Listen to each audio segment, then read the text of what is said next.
हां, आताच ऑफिसमध्ये बसल्यावर मला ऑनलाईन एक इन्क्वायरी आली. समोरून मला सांगितलं गेलं की हो मला एक एस-आय-पी करायची आहे, 5,000ची एस-आय-पी करायची आहे. तर मला बँकेत माझं XYZ बँकेत अकाउंट आहे, तर त्या बँकेने मला हे म्युच्युअल फंड देत आहे, त्याची एस-आय-पी स्टार्ट करायला सांगत आहेत. तर मला बँकेत एस-आय-पी स्टार्ट करणं चांगलं की मी तुमच्याकडे का करू? तुम्ही काय स्पेशल सर्व्हिस देणार मला? तर मी बोललो ठीक आहे, हरकत नाही. तर मी बोललो तुम्ही कुठच्या बँकेत? बोलला की XYZ बँकेत माझं खातं आहे. तर मला त्यांनी बँकेत गेलो तर त्यांनी मला बोलले की तुम्ही ही स्कीम घ्या, म्युच्युअल फंडची चांगला स्कीम आहे, तर तुम्ही ह्याच्यामध्ये इन्व्हेस्ट करा, चांगला परतावा भेटेल. मी बोललो ठीक आहे. तर बँकेत कसं असतं की बँकेत गेल्यानंतर तुम्हाला हे टार्गेट केलं जातं की ठीक आहे, मग तुम्ही हे स्कीम घ्या. हा पर्टिक्युलर एक RM तुम्हाला रिलेशनशिप मॅनेजर दिला जातो. तो रिलेशनशिप मॅनेजर काय त्याचा टार्गेट असतो, तो त्या पेरोलवर असतो, बँकेच्या पेरोलवर असतो.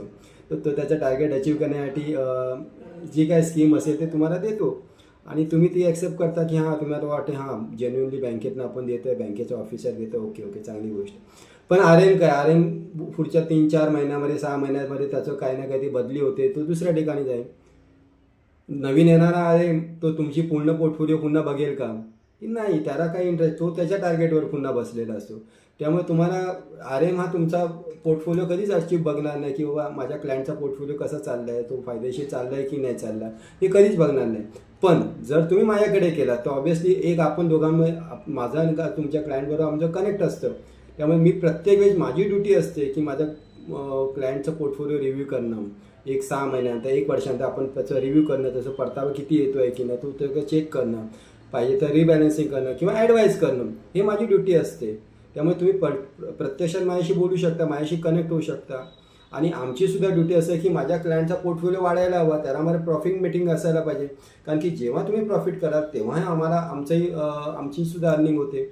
आम्ही कुठच्याही कोणाच्याही पेरोलवर नसतो, आम्हाला कुठच्याही म्युच्युअल फंडच्या कुठच्याही AMC बरोबर आमचं कनेक्ट नसतं, आम्ही किंवा त्यांच्या पेरोलवर नसतो, काही नसतं. त्यामुळे आम्हाला कोणाशी कन्सर्न नसतं. आपल्या ज्या ठिकाणी आपला क्लायंटचा बेनिफिट असेल तीच पोर्टफोलिओ आणि त्याच पोर्टफोलिओप्रमाणे आपण त्यांचं